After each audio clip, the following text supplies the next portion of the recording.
요한일서 4장 7절로부터 12절까지의 말씀입니다.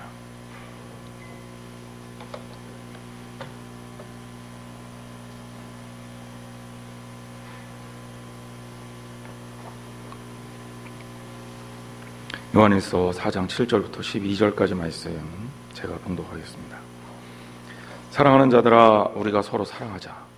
사랑은 하나님께 속한 것이니 사랑하는 자마다 하나님으로부터 나서 하나님을 알고, 사랑하지 아니하는 자는 하나님을 알지 못하나니 이는 하나님은 사랑이심이라.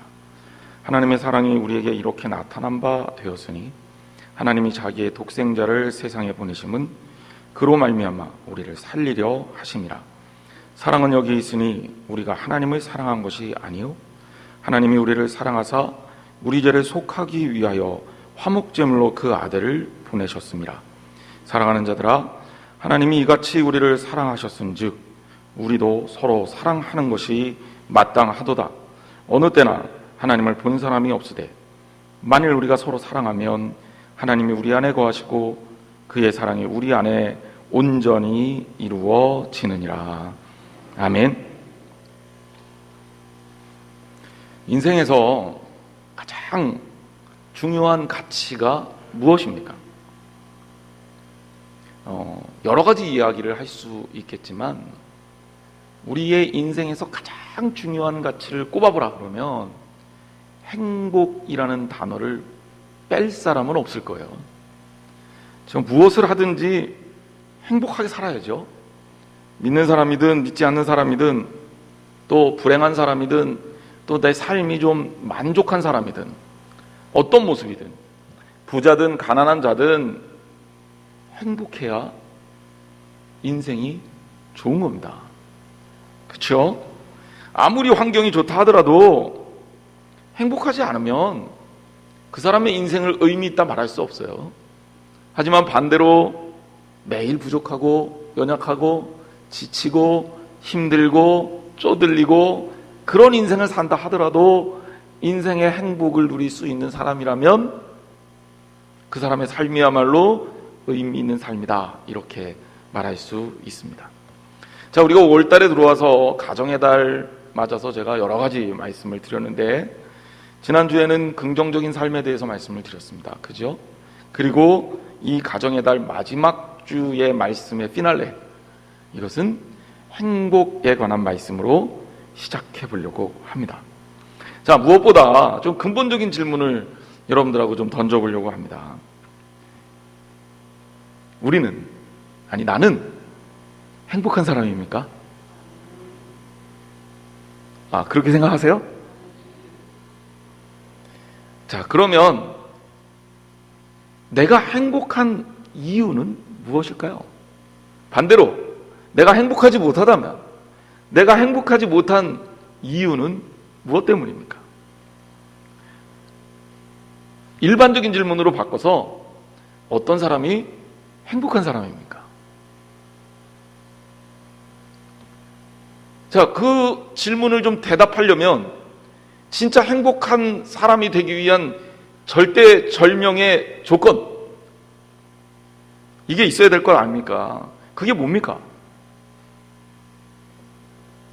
사실 그냥 이렇게 추상적으로 질문할 때 대답하는 거 하고요, 이렇게 막 파고들어서 그게 뭐냐고 캐물으면 막상 대답하기가 애매한 게 또 우리의 인생이기도 해요.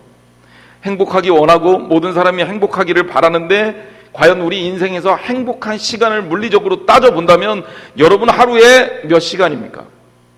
아니 1년에 며칠입니까? 막상 그렇게 따지고 든다면 우리의 삶의 행복이라는 가치를 누리기가 그렇게 쉽지는 않구나라는 것을 알 수 있을 거예요. 하지만 저는 여러분들에게 분명히 말합니다. 우리가 오늘 말씀을 통해서 한 가지만 깨달을 수 있다면 우리는 행복할 수 있습니다. 약장사 같죠? 이것만 먹어봐! 이런 약장사 같죠? 하지만 정말 그렇습니다. 자, 말씀에 집중을 하고 행복으로 떠나는 말씀의 여행을 시작하도록 하겠습니다. 자, 먼저 우리가 잘 알아야 될 것이 있습니다. 우리가 어떤 환경에 있든지 우리의 출발점은 우리 스스로부터여야 돼요. 우리 내면으로부터여야 돼요. 자, 우리가 행복해지려면 우리가 어떤 존재인지를 알아야 돼요.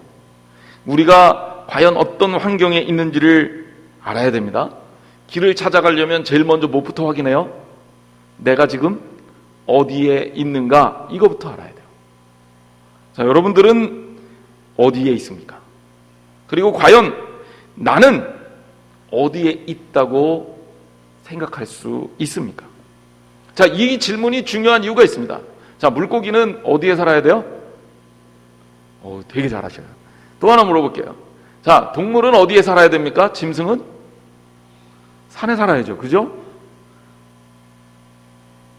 여러분, 어떻게 하셨어요? 자, 물고기가 굉장히 멋진 물고기가 있습니다.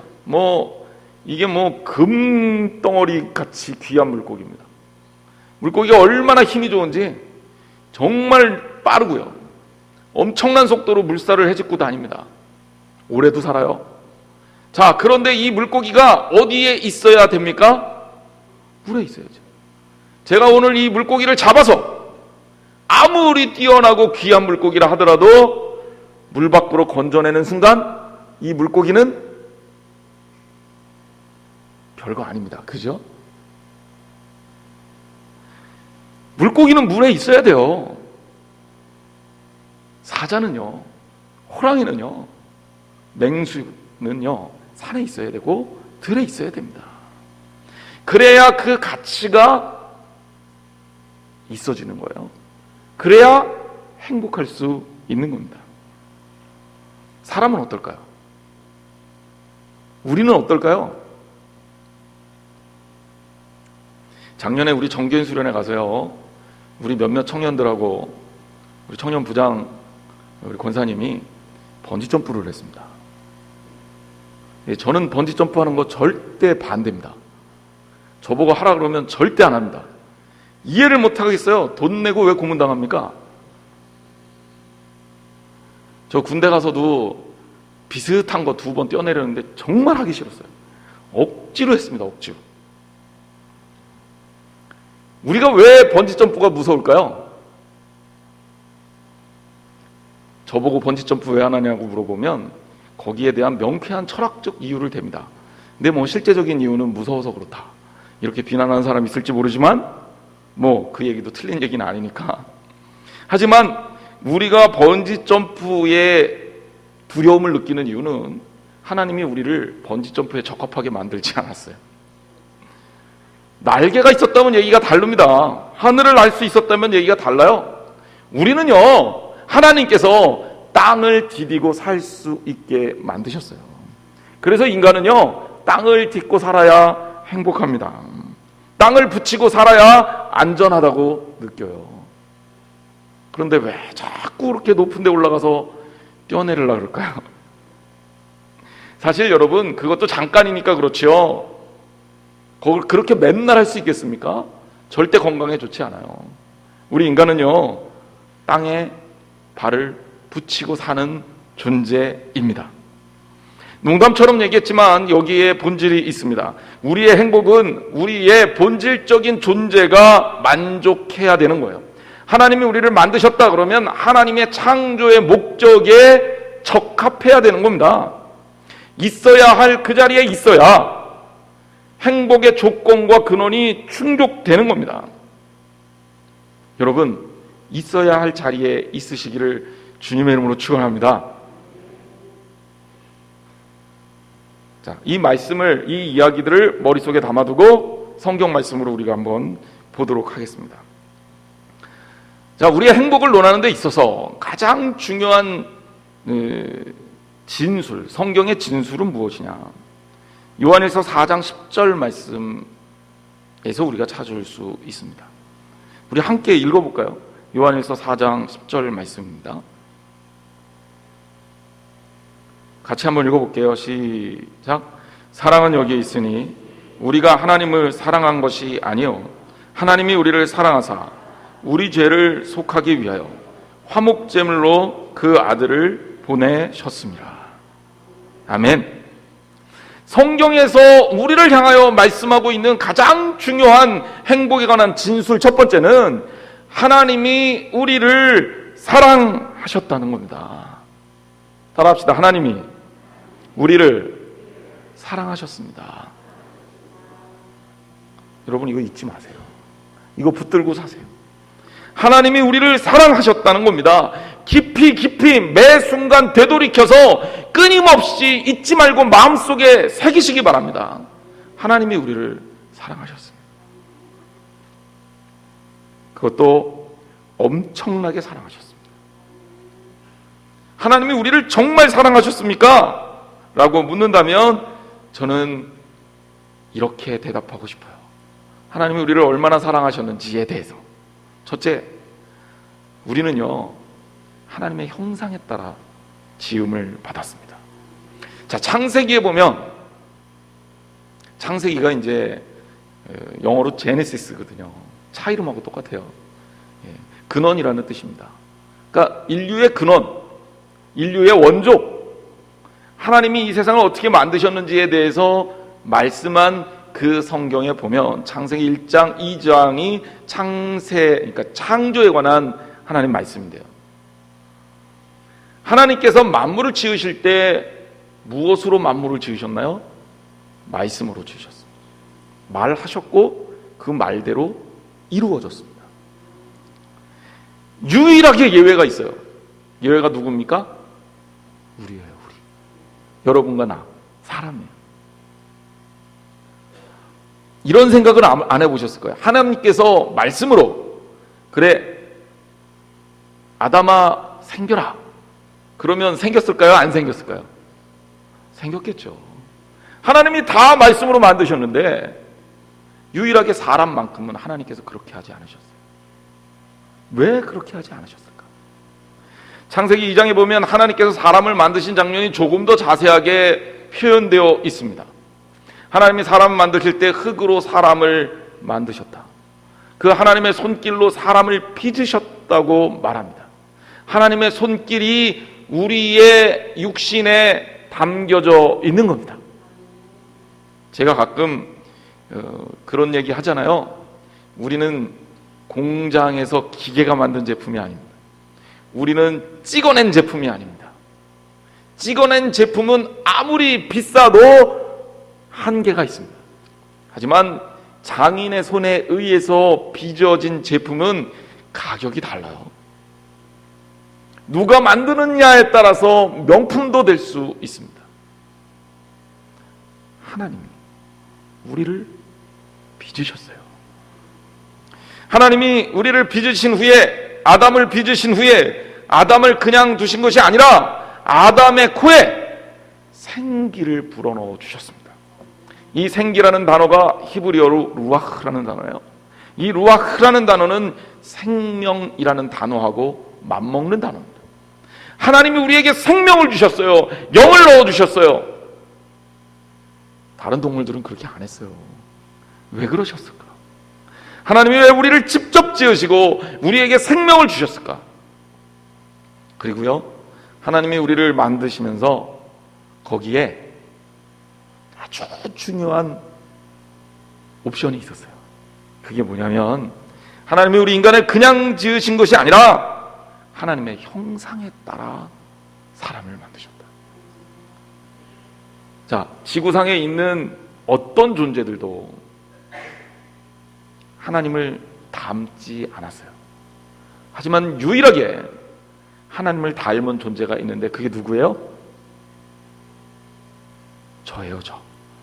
여러분이에요. 우리예요. 우리 사람이에요. 여러분, 우리가 바로 하나님에 의해서 하나님의 형상에 따라 지음을 받았다는 사실을 잊지 마시기를 주님의 이름으로 축원합니다. 그러면 하나님이 왜 우리를 빚으시고 우리에게 생명을 주시고 하나님의 형상에 따라 우리를 만드셨을까? 하나님이 왜 그러셨을까? 하나님이 왜 다른 동물들, 다른 만물들처럼 있어라, 생겨라, 그러면 다 생기고 다 있었는데 때로는 어리석게도 우리의 조상들은 해와 달과 바다도 산도 섬겼는데 그 섬김의 대상들조차도 하나님이 말씀 한마디에 딱딱딱 딱딱딱 생기고 지구에 질서가 부여됐는데 왜 우리만큼은 하나님이 그렇게 안 하시고 친히 빚으시고 생명을 주시고 그리고 하나님의 형상에 따라 만드셨을까? 왜 그랬을까요? 오늘 질문이 너무 많아요. 하나님이 사랑하셨기 때문입니다. 하나님이 우리 인간을 사랑하셨기 때문입니다. 자, 하나님은 사랑이에요. 8절 말씀에 보면 하나님은 사랑이심이라 이렇게 말하고 있어요. 하나님의 사랑이 우리에게 이렇게 나타난 바 되었으니 9절이죠. 사랑은 여기 있으니 우리가 하나님을 사랑한 것이 아니요 하나님은 우리를 사랑하사 우리 죄를 속하기 위하여 화목제물로 그 아들을 보내셨습니다. 10절입니다. 사랑하는 자들아 하나님이 이같이 우리를 사랑하셨은즉 11절입니다. 하나님이 우리를 사랑하시는 사랑을 우리가 알고 믿었노니 하나님은 사랑이십니다. 수없이 반복되고 있는 이 말씀 가운데 하나님은 사랑이고 그 하나님의 사랑이 우리를 만드셨고 우리를 사랑하시고 우리를 아끼신다는 진술을 성경이 계속적으로 하고 있습니다. 하나님이 우리를 사랑하신다는 거예요. 우리는 여기에서 우리가 얼마나 귀중한 존재인지를 깨달아야 합니다. 존재의 가치는요, 사랑만 받는 만큼 커집니다. 연예인들 그렇잖아요. 제일 예민하잖아요. 사랑받으면 인기 올라가고 그 사람의 몸값이 어느 시점에선가 엄청나게 뛰어요. 그치요? 저도 운동을 좋아합니다만 미국의 LA 다저스에서 지금 활약하고 있는 유현진 선수, 우리나라 국민들이 엄청 좋아합니다. 얼마 전에 모 라면 CF도 찍었더라고요. 제가 그 모 라면 한 번도 안 먹어봤는데 그 라면 선전 보고 사다가 또 먹어봤다는 거 아닙니까? 괜히 먹어보고 싶어요. 맛은 그렇습니다. 왜 그렇습니까? 국민들이 사랑하거든, 좋아하거든. 그러니까 그 선수에 대해서 가치가 있는 거예요. 가치가 있으니까 자기네 제품을 홍보하기 위해서 그 선수의 이미지를 데려다 씁니다. 사람의 존재가치, 물건의 존재가치조차 마찬가지입니다. 여러분, 다이아몬드가 왜 비쌉니까? 왜 비쌀까요? 생각 한 번도 안 해봤나요? 자, 다이아몬드가 비싼 이유, 맛있어서. 우리 규민이는 이해가 안 가죠? 그죠? 맛도 없는데 왜 비싼지 모르겠죠? 다이아몬드가 비싼 이유, 예뻐서? 저는 좀 동의할 수가 없습니다. 왜? 다이아몬드랑 싼 큐빅이랑 별 구분이 안 가요. 굳이 비싼 돈 주고 다이아몬드를 사야 하는 이유는 솔직히 잘 모르겠습니다. 그 조그만 돌덩이가 뭐라고 모르게 비쌉니까? 다이아몬드는 좀 느낌이 안 와요? 우리 금으로 좀 바꿀까요? 결국 그게 그거지만, 금은 금색이라 그러고 변은 변색이라 그러는 이유를 모르겠어요. 금이 사랑받는 이유가 뭡니까? 아니, 금이 가치 있는 이유가 뭡니까? 사람들이 사랑해서 그래요. 여러분, 가치는요, 사랑에 따라서 정해지는 겁니다. 만약 우리 집 밖을 나갔는데 바닥이 다 금덩어리로 돼 있다 그러면 금이 비쌀까요? 쌀까요?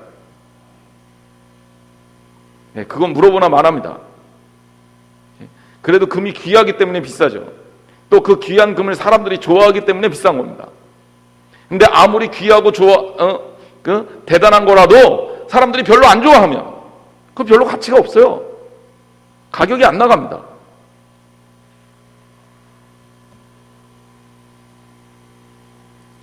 하나님이 우리를 사랑하셨기 때문에 우리의 가치는 가장 아름다운 가치를 지니는 겁니다.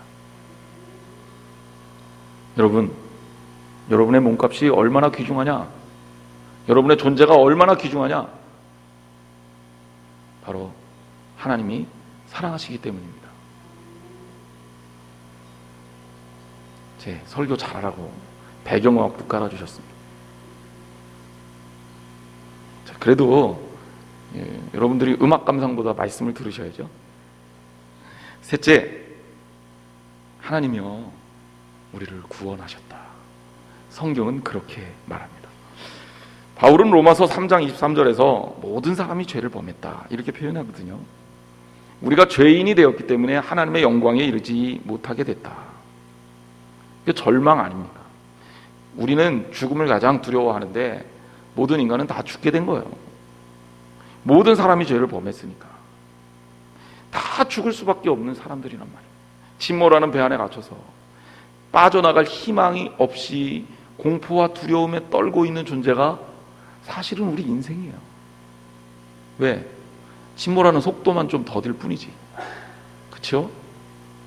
여러분하고 저하고 100년 후까지 살아있을 리 없지 않습니까? 우리 인생은 길고 짧음의 차이가 있을지는 몰라도 어쨌든 다 가라앉는 뱃속에 살고 있는 거예요. 그리고 그 속에서 지지고 볶고 싸우고 이러고 살고 있는 거예요.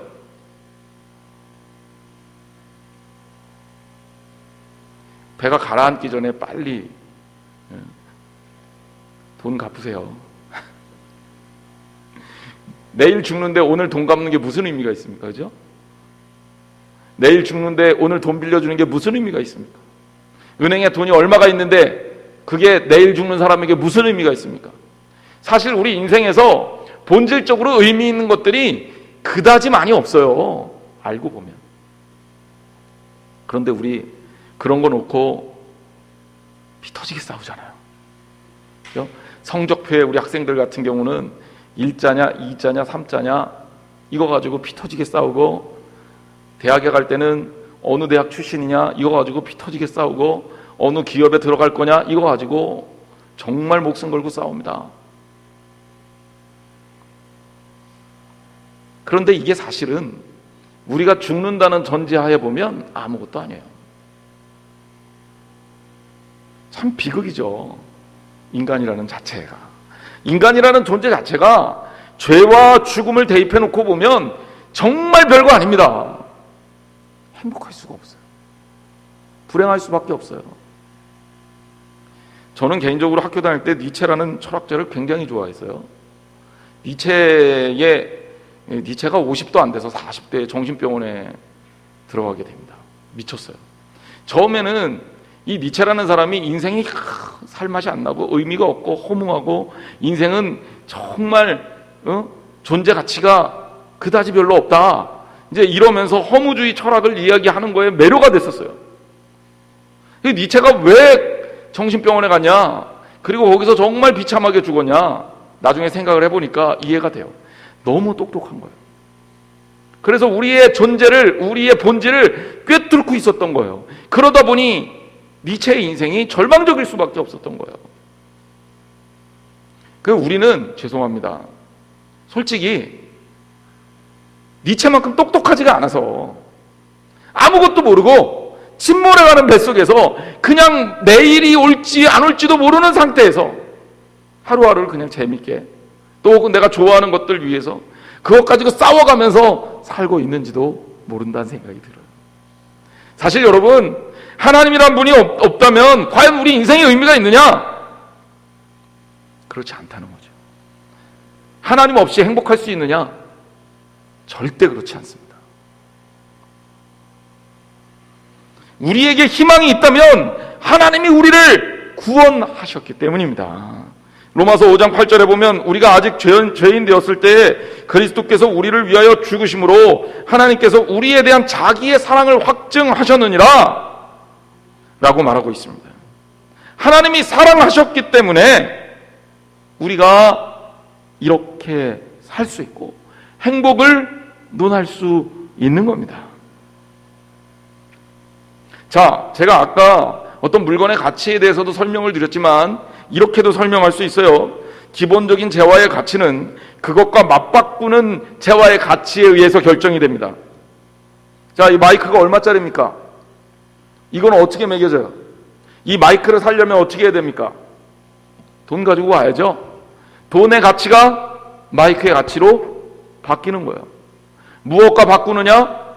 무엇을 소비하면서 그것을 얻었느냐에 따라서 그 가치가 결정이 나는 겁니다.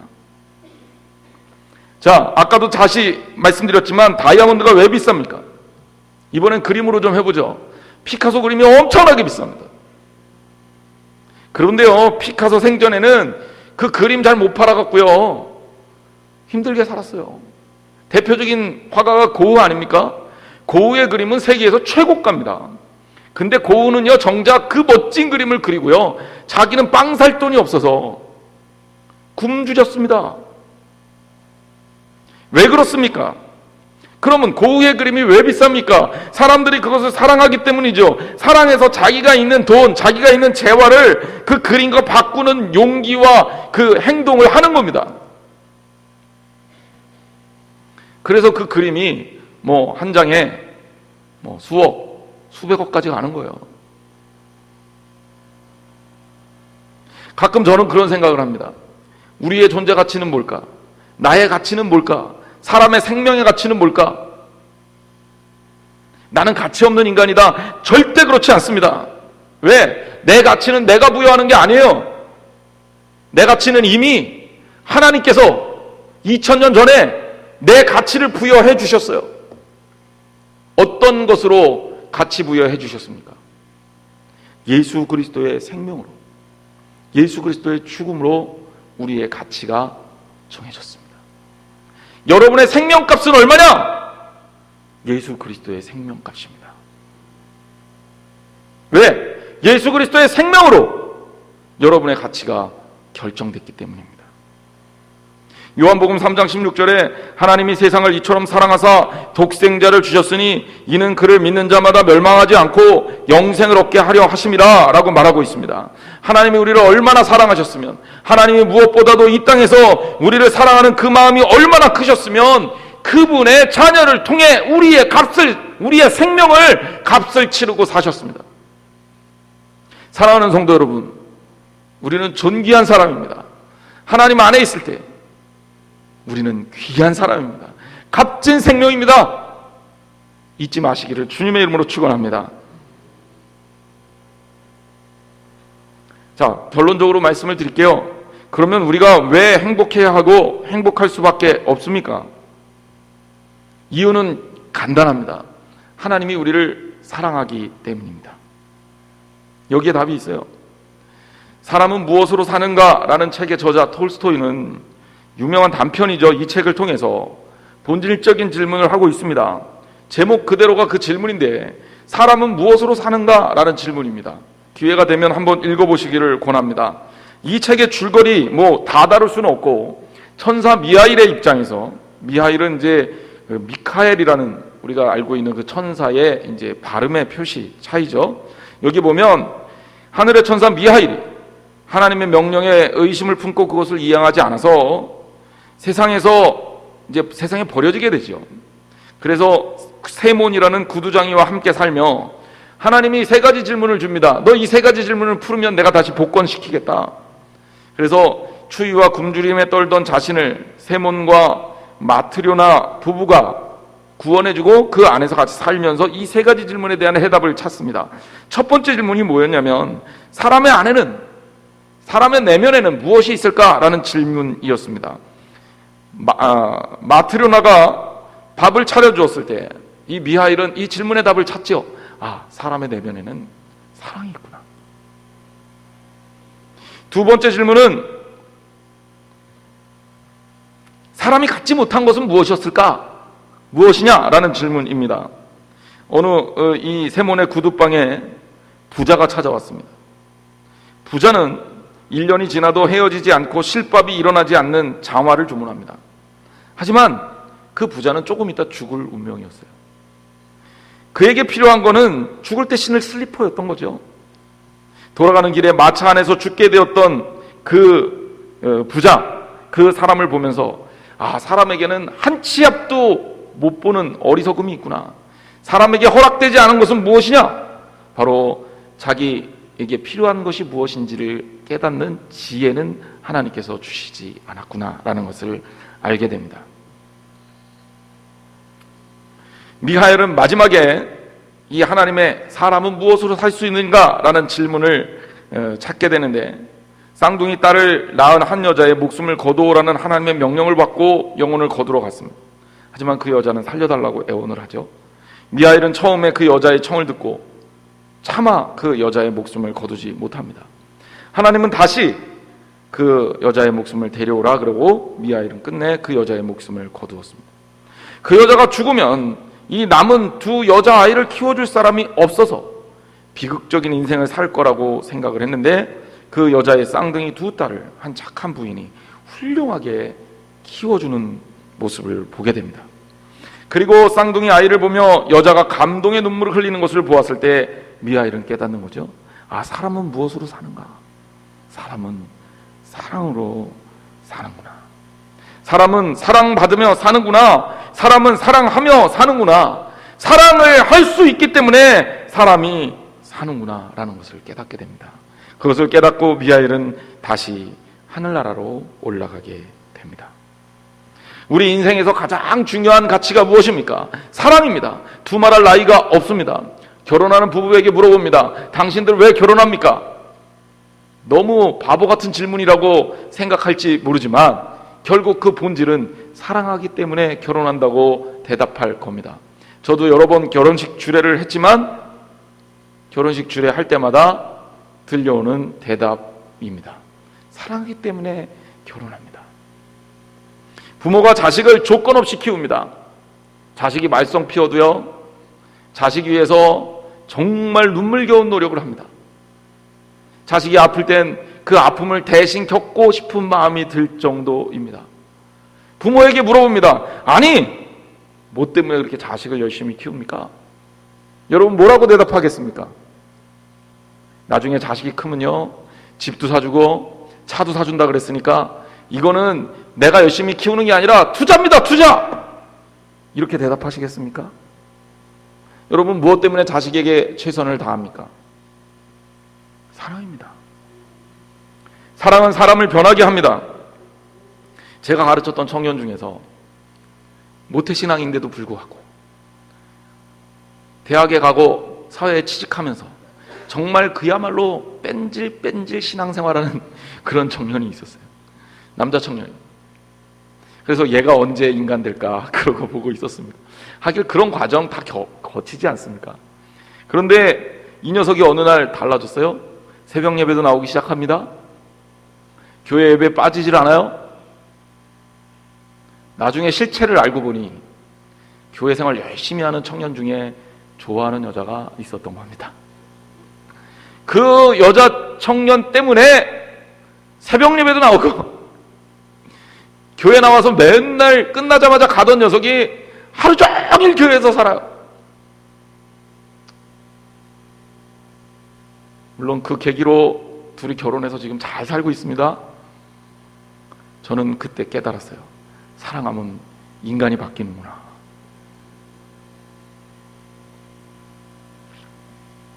무엇 때문에 여러분 내 인생이 바뀝니까? 무엇 때문에 여러분의 인생이 같이 있어집니까? 사랑입니다. 사랑하기 때문입니다. 톨스토이는 이 책에서 이렇게 말합니다. 모든 사람은 그들 자신을 돌보고 앞날을 계획했기 때문에 살아갈 수 있는 것이 아니라 사람의 마음에 사랑이 있기 때문에 살아갈 수 있는 겁니다. 그렇습니다. 어렵고 힘들어도 사랑받고 큰 사람은 건강합니다. 하지만 부유해도 사랑받지 못하면 마음에 병듭니다. 어떤 가정을 이루고 싶습니까? 행복한 가정이요? 그럼 사랑하시기를 바랍니다. 어떤 인생을 살고 싶습니까? 행복한 인생이요? 그럼 사랑하시기를 바랍니다. 어떤 교회를 이루고 싶습니까? 행복한 교회요? 그러면 사랑하시기를 주님의 이름으로 축원합니다. 진심으로 사랑하시기 바랍니다. 결론적으로 말씀드립니다. 지금까지 그랬던 것처럼 지금 이 순간에도 앞으로도 하나님은 우리를 사랑하시고 우리를 위해서 일하고 계십니다. 믿습니까? 그것을 받아들이는 사람은, 하나님의 큰 사랑을 받아들이는 우리는, 필연적으로 사랑받고 있는 우리는 행복할 수밖에 없습니다. 이스라엘은 행복자다. 성경은 그렇게 말하고 있어요. 이스라엘이 뭐가 행복합니까? 인류 역사상 가장 비참한 역사를 가지고 있는 나라가 유대인의 역사입니다. 종살이 하다가 40년 동안 광야에서 헤매다가 가나안 땅에 땅 정착하고 전쟁하고 거기서 간신히 터잡고 살다가 끊임없이 외부에서 침입당하죠. 그러다가 남과 북으로 쪼개집니다. 남과 북으로 쪼개져서 북왕국은 망하고 남왕국 혼자 있다가 남왕국도 망하고 포로기를 거칩니다. 포로기를 거치면서 국민들은 뿔뿔이 흩어집니다. 전 세계에 유대인들이 흩어져 살게 됩니다. 천대받고 멸시받습니다. 2차 세계대전에 유대인들 죽은 숫자가 600만입니다. 히틀러에 의해서. 엄청난 핍박을 받습니다. 유대인이라는 이유 하나 때문에. 근데 성경은요, 이스라엘이여 너는 행복한 자로다 이렇게 말합니다. 말도 안 됩니다. 하지만 그것은 겉모습뿐입니다. 이스라엘이 행복한 이유는 하나님께 사랑받은 민족이었기 때문에 그렇습니다. 우리 교인들을 바라볼 때마다 가정별로 차이가 있습니다. 어떤 가정은 그래도 좀 괜찮아요. 어떤 가정은 참 힘듭니다. 근데 여러분, 힘들고 부유함을 떠나서 하나님의 자녀이고 하나님의 사랑을 받는 여러분의 인생이라고 생각한다면 저는 과감하게 확신을 가지고 말씀드릴 수 있습니다. 여러분은 행복한 사람입니다.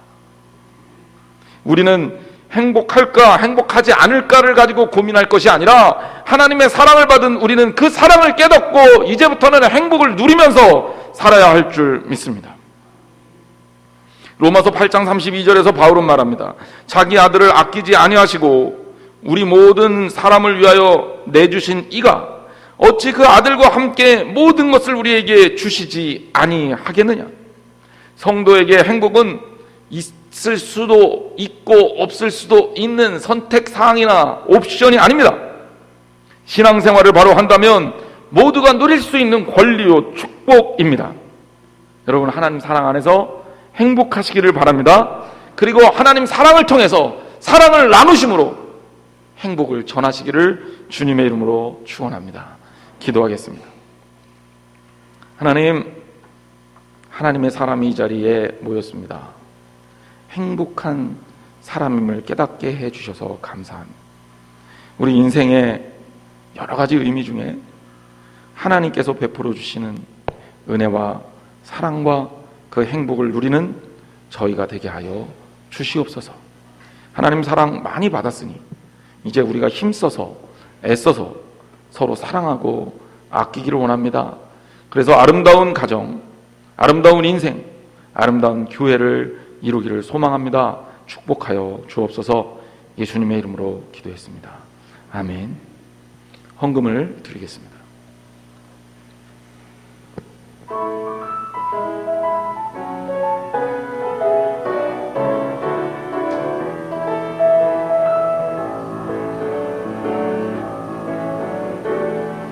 나의 사랑하는 자여 내게 다가와 사랑의 입맞춤 나누자. 내게 축복하리라. 나의 사랑하는 자여 주를 닮아서 축복의 향기가 내게로 흘러 온 세상